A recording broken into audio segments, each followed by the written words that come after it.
다시 우리가 어제도 간곳이었지만은 금요일 밤, 오늘 밤 예배는 시간을 7시로 조정하겠습니다. 8시가 아니고 7시에 모이겠습니다.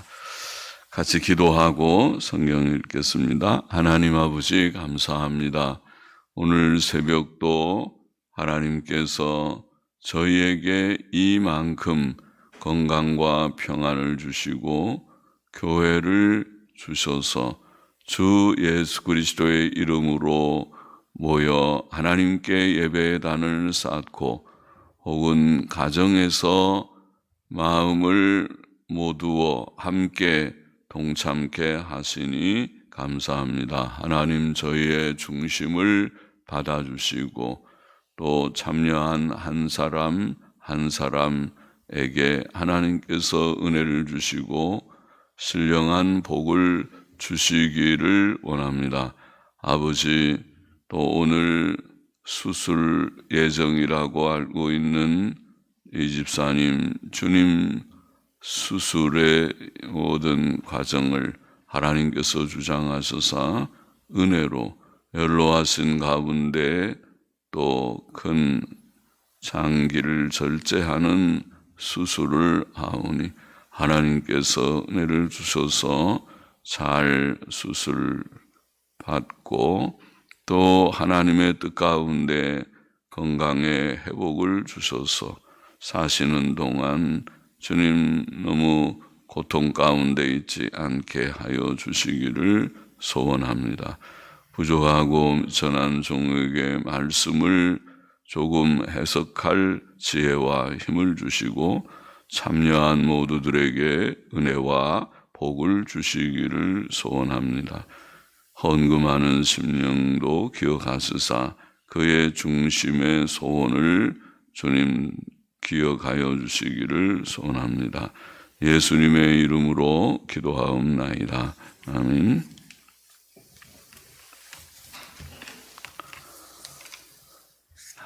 에스라 3장 말씀, 성전 건축을 시작한 내용입니다.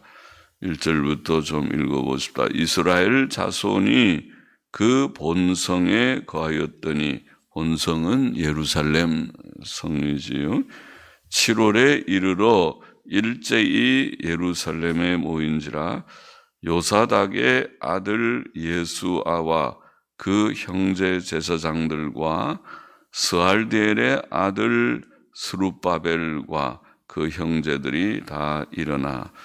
예수아는 제사장의 대표, 대제사장이라고 보이는 자고, 또 스가랴서에는 여호수아라고 돼 있기도 합니다. 예수아 혹은 여호수아라고 읽기도 합니다. 그리고 스룹바벨은 총독이지요. 총독 스룹바벨과 그 형제들이 다 일어나 이스라엘 하나님의 단을 만들고 하나님의 사람 모세의 율법에 기록한 대로, 그들은 모세의 율법대로 하기를 원했습니다. 그리고 7월에 모인 이 7월은 바로 7월 1일이 나팔절이라고 하는 절기고, 그 다음에 7월 10일은 속죄일이라는 절기고, 7월 14일부터 한 주간은 초막절이라는 절기가 있는, 7월은 절기가 많이 있는 달이지요. 그래서 모세의 율법에 기록한 대로 번제를 그 위에 드리려 할세, 무리가 열국 백성을 두려워하여 단을 그 터에 세우고 그 위에 조석으로, 아침 저녁으로 조석으로 여호와께 번제를 드리며 기록된 규례대로 초막절을 지켜 번제를 매일 정수대로 날마다 드리고, 그 후에는 항상 드리는 번제와 초하루와 여호와의 모든 거룩한 절기의 번제와 사람이 여호와께 즐거이 드리는 예물을 드리되 7월 초하루부터 비로소 여호와께 번제를 드렸으나 그러니까 7월 1일 나팔절도 지키고 그때부터 드렸으니까 7월 10일 속죄일도 지켰을 것 같고, 그리고 초막절을 지켰다고 돼 있으니까 7월 14일부터 한 주간 거의 8일 동안 드리는 그런 큰 절기를 지켰다고 봅니다. 그때의 여호와의 전 지대는 오히려 놓지 못한지라. 지대는 기초지요. 아직 성전 건축을 위해서 기초도 놓지 못한 상태였다. 그렇게 되어 있습니다. 바사왕 고레스의 칙령으로 바벨론에서 고국으로 돌아온 이스라엘 자손이 그 본성 예루살렘에 거하면서 7월에 일제히 다 모여서 그들이 하나님 앞에 단을 만들고 모세의 율법에 기록한 대로 번제를 드리려고 했다. 그리고 번제를 드렸다. 번제는 예수 그리스도의 속죄 사역과 성도들의 온전한 헌신을 상징한다고 생각되는 제사입니다. 그래서 5가지 제사 중에 가장 첫 번째 언급되는 번제, 그리고 가장 일반적인 제사라고 보이는 번제는 바로 속죄와 헌신의 상징을 가진 그런 제사라고 봅니다. 무리는 열국 백성을 두려워하여 그 단을 그 터에 세우고 그 위에 아침 저녁으로 여호와께 번제를 드렸다 그랬습니다. 그들은 두려운 일이 있을 때에 더욱 아침 저녁으로 제사하며 하나님을 섬겼다는 말씀이죠. 어려운 일이 있을 때에 더 하나님 앞에 예배드리고 기도하고 찬송하고 또 하나님을 섬기는 그런 일이었다고 봅니다. 또 그들은 기록된 규례대로 초막절을 지켜 번제를 첫째 날부터 8째 날까지, 초막절의 규례가 그렇죠. 그래 정수대로 날마다 드렸다. 7일간 절기를 지키고 제8일에도 성회로 모이는 그러한 특별한 절기이죠. 그 후에는 그들이 항상 드리는 번제, 상번제라고 그러죠. 날마다 아침 저녁으로 번제를 드립니다. 항상 드리는 번제, 또 초하루에 드리는 월삭이라고 하는 그 절기, 여호와의 모든 거룩한 절기의 번제와 사람이 여호와께 즐거이 드리는 예물, 또 평소에 자원하는 예물을, 자원하는 번제들, 자원하는 제물을 하나님 앞에 자원하는 화목제 제물을 하나님 앞에 드리는 일이 있었다는 것이죠. 이와 같이 그들은 7월 초하루부터 비로소 여호와께 번제를 드렸다고 되어 있습니다. 그때 성전의 기초는 아직 놓이지도 못한 상태에서 단을 하나 만들고 거기에 먼저 번제부터 드렸다. 성전을 짓기 전에 벌써 번제 등의 제사와 또 절기를 지키기 시작하였던 것을 기록하고 있습니다. 7절도 읽어봅시다. 이에 석수와 목수에게 돈을 주고 또 시돈 사람과 두로 사람에게 먹을 것과 마실 것과 기름을 주고 바사왕 고레스의 조서대로 백향목을 레바논에서 요빠 해변까지 수운하게 하였더라. 당시에 바사왕 고레스의 통치권이 유다 땅은 물론이고 북쪽의 이스라엘이나 또 시돈, 두로와 시돈 지역까지 그 주위를 다 지배하였다고 보입니다. 그래서 바사왕 고레스의 조서대로 시돈 사람과 두로 사람에게 백향목을 요청하였다. 그렇게 되어 있습니다. 성전 건축을 위한 돌과 나무의 자재들, 석수와 목수에게 돈을 주고 라는 표현을 보면 돌도 또 나무도 다 필요하고 거기에 기술자들도 필요해서 기술자들과 또 모든 자재들을 다 준비하였다고 봅니다. 8절 계속 보십니다. 예루살렘 하나님의 전에 이른 지 2년 2월에 스알디엘의 아들 스룹바벨과 요사닥의 아들 예수아와 다른 형제 제사장들과 레위 사람들과 무릇 사로잡혔다가 예루살렘에 돌아온 자들이 역사를 시작하고, 그러니까 2년 2월이니까 2년이면 그 다음해가 아닙니까? 돌아온 것이 주전 537년경이라고 보는데, 그 다음해 2월이면 536년 2월이라고 보입니다. 그때에 성전 기초를 놓기 시작했다는 것이죠. 역사를 시작하고 20세 이상의 레위 사람들을 세워 여호와의 전 역사를 감독하게 하며, 이에 예수아와 그 아들들과 그 형제들과 간미엘과 그 아들들과 유다 자손과 헤나닷 자손과 그 형제 레위 사람들이 일제히 일어나 하나님의 전 공장을 감독하니라. 건축자가 여호와의 전 지대를 놓을 때에 제사장들은 예복을 입고 나팔을 들고 아삽 자손 레위 사람들은 제금을 들고 서서 이스라엘 왕 다윗의 규례대로 여호와를 찬송하되 서로 찬송가를 화답하며 여호와께 감사하여 가로되. 그러니까 제사장들은 나팔을 불었고 레위 사람들은 악기를 연주하며 또 목소리로 하나님을 찬송하였다고 보입니다. 찬양대죠. 그러니까 찬양하는 레위인들, 찬양대 사람의 대원들이 찬송도 부르고 악기도 같이 연주하고 하여서 하나님께 찬송으로 영광을 돌렸다. 여호와를 찬송하되 서로 찬송가를 화답하며 여호와께 감사하여 가로되 주는 지선하심으로, 지극히 선하심으로 그 인자하심이 이스라엘에게 영원하시도다. 하나님의 선하심 때문에 그들이 돌아온 거죠. 하나님의 인자하심이 아니었으면 그들은 바벨론 포로 생활에서 돌아올 수 없었겠죠.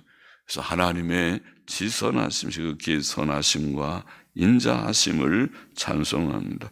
모든 백성이 여호와의 전 지대가 놓임을 보고 여호와를 찬송하며 큰 소리로 즐거이 부르며 제사장들과 레위 사람들과 족장들 중에 여러 노인은 첫 성전을 보았던 고로 이제 이 전 지대 노임을 보고 그 말이죠.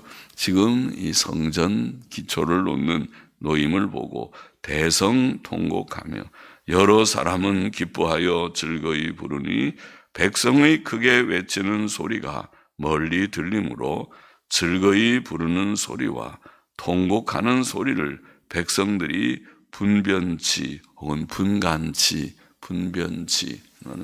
분간하지 못하였느니라. 그렇게 되어 있습니다. 성전의 기초를 놓기 시작한 그들이 2년 2월, 주전 536년경 2월에 그 기초를 놓을 때 백성들은 모여서 하나님께 찬송하며 기뻐했습니다. 무리들의 기쁨의 찬송 소리와 또 노인들의 통곡 소리가 뒤섞여 있었다. 그렇게 되어 있습니다. 노인들은 왜 울었을까요? 노인들의 눈물은, 통곡의 눈물은 그들 선조들의 죄로 인한 예루살렘 멸망을 아마 기억하기 때문이겠죠. 그 찬란했던 솔로몬 성전이 다 파괴되었다는 그 과거의 사실을 기억하면서 울었을 것입니다.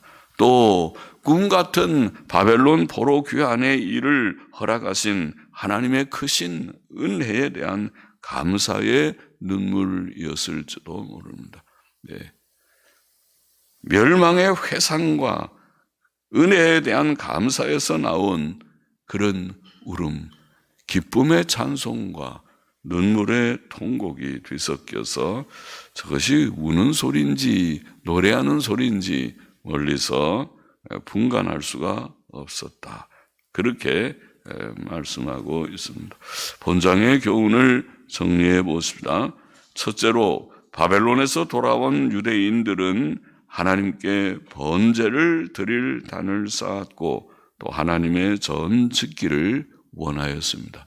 번제를 드리고 하나님의 전을 짓는다.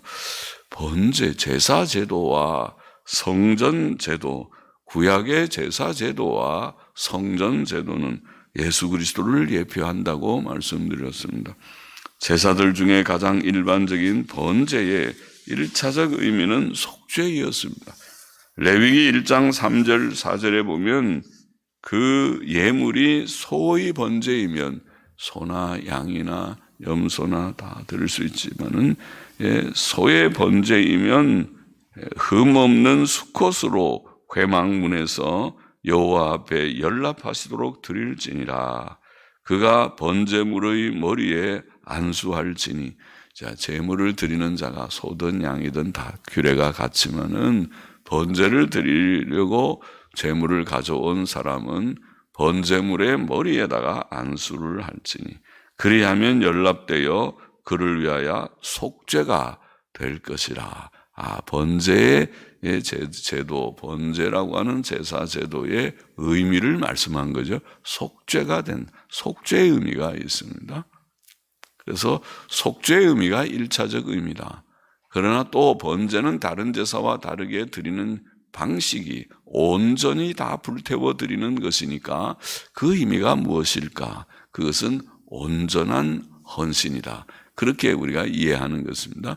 번제는 1차적으로 속죄고 그 다음에 온전한 헌신을 의미하는 것이라고 그렇게 생각합니다. 속죄는 예수 그리스도의 사역의 핵심적 의미입니다. 구약시대의 성전도 예수 그리스도를 예표했습니다. 제사 제도가 바로 예수님의 사역의 핵심인 속죄를 의미하고 상징했고 그 다음에 성전 제도도 예수 그리스도를 예표했다.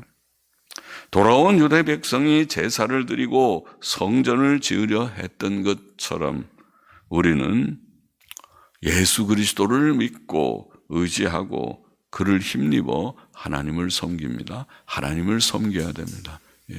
제사와 성전 제도의 핵심이 예수 그리스도다. 예수 그리스도만 우리가 의지하고 예수 그리스도의 이름으로 찬송하고 기도하고 또 하나님을 섬기는 예배를 드릴 때 예수 그리스도의 의만 의지하고 하나님 앞에 예배를 드리는 우리가 되어야 하겠습니다. 둘째로 그들은 돌아온 유대인들은 모세의 율법에 기록된 대로 하나님을 섬기며 하나님께 감사와 찬송을 올렸습니다. 그들이 드리는 제사 또 그들의 절기들을 지키고 하나님을 찬송하고 감사한 모든 것이 하나님을 섬기고자 하는 그들의 중심을 보여줍니다. 하나님께 참된 예배를 드린다는 것은 하나님을 섬긴다는 것은 모든 인생의 기본적인 의무이며 구원받은 성도들의 당연한 의무입니다. 하나님께서 우리 같은 죄인들을 멸망의 자리에서 지옥 형벌의 자리에서 구원하여 주셨다는 사실을 깨닫는 자마다 구원의 의미를 바로 아는 자마다 하나님께 마땅히 나 같은 죄인을 주께서 구원하셨나이다. 감사합니다. 저를 불러주신 것을 감사합니다. 고 하나님께 마땅히 감사와 영광을 돌려야 할 것입니다. 하나님 알지 못하고 살았던 우리들이 창조자 섭리자 하나님을 알고 돌아왔습니다. 목자 되신 주께로 돌아왔습니다. 그래서 인생의 본분이 무엇인지를 깨닫게 됐습니다. 전도서 12장 13절의 말씀을 우리가 하는 대로 일의 결국을 다 들었으니 하나님을 경외하고 그 명령을 지킬지어다. 이것이 사람의 본분이니라. 사람의 모든 것이니라. 우리의 본분, 인생의 본분이 하나님을 경외하고 그 명령을 지키는 것을 깨닫게 된 것입니다. 과거에는 우리가 잘 몰랐습니다. 하나님 바로 섬기는 것을 모르니까 그렇게 하나님 없이 사실은 불경건한 삶을 살았던 우리들이지만은 그러나 이제 하나님께로 돌아와서 생각해 보니 창조자 하나님을 섬기는 것이 인생의 기본이로구나. 하나님의 명령을 따르는 것이 이것이 우리의 정로로구나. 아담과 하와가 하나님의 명령을 어기고 에덴에서 쫓겨나고 그것이 불행의 시작이었구나 깨닫게 되는 것입니다. 우리는 하나님께 진정의 예배를 드리기를 힘써야 됩니다. 개인적으로도 하나님께 늘 예배드리기를 힘쓰고 시시때때로 가족들이 하나님께 함께 기도하고 찬송하고 또 함께 모여서 교회적으로 이렇게 시시때때로 새벽마다 예배를 드리고 또 주일마다 드리고 또 저녁에도 우리가 예배드리고 예배드리기를 힘쓰는 주님 재림의 날이 가까움을 볼수록 모이기를 힘쓰라. 모여야 됩니다. 예배는 모여서 드리는 것이 좋습니다. 그래야 하나님께 더욱 우리가 영광이 되고 우리에게도 큰 은혜와 복이 될 것이라고 믿습니다. 하나님께 예배드리기를 진정의 예배를 드리기를 힘쓰자. 찬송도 드리고 기도하고 성경 말씀을 읽고 묵상하고 또 가장들은 집에서 부모들은 자녀들에게 말씀을 조금 증거하기도 하고 그렇게 예배를 드리십시오. 가정 예배의 단 또 우리가 함께 모이는 예배의 단을 우리 자녀들에게 예배 드리러 가자. 나만 혼자 예배 드리는 것이 아니고 온 가족이 예배 드림으로 우리의 자녀들이 다 살아야 되지 않겠습니까?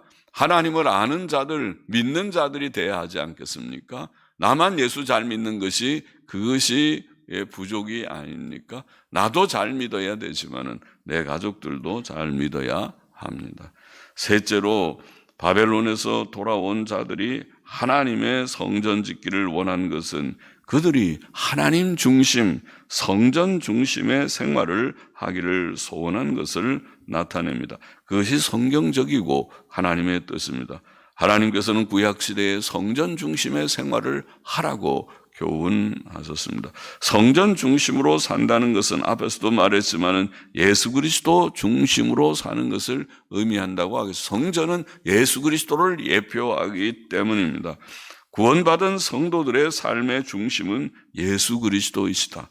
우리는 예수 그리스도의 십자가 의만 의지하며 그의 이름으로 하나님을 찬송하고 그의 이름으로 기도하고 그의 이름으로 봉사하고 오늘도 주의 이름으로 힘입어 주께 주시는 힘으로 삽니다.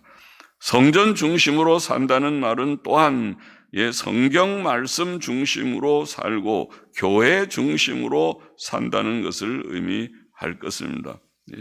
우리가 하나님 중심으로 살면 말씀 중심으로 살아야죠. 성경이 하나님의 말씀임을 믿으니까 말씀 중심으로 살고 늘 말씀 주야로 읽고 묵상하고 그 교훈을 믿고 실천하기를 원하고 또 주께서 피 흘려 사신 성도들의 모임인 교회가 곧 성전이다. 하나님의 고린도전서 3장 16절 말씀. 너희는 하나님의 성전이다. 하나님의 성전인 줄 알고 오늘 성도들의 모임인 교회를 귀히 여기고 이것이 곧 주의 몸이로구나 깨닫고 성전 교회 중심의 생각, 하나님 중심, 성경 말씀 중심, 교회 중심의 삶을 살지 않을 수 없습니다. 성전 중심의 삶이 무엇인가? 하나님 중심, 예수 그리스도 중심, 성경 중심, 오늘 주께서 주신 참된 교회 중심의 삶을 우리가 살기를 힘쓰는 저와 우리 모두가 되기를 소원합니다. 예수 그리스도만 의지하고 살아가기를 원합니다. 하나님을 힘써 섬기는 인생의 본분을 다하기를 원합니다. 성전 중심의 삶을 우리가 구하며 실천하기를 원합니다. 기도하십시다. 하나님 아버지, 그들이 하나님 앞에 제사를 드리고 성전을 짓기를 시작한 사건을 우리가 읽었습니다.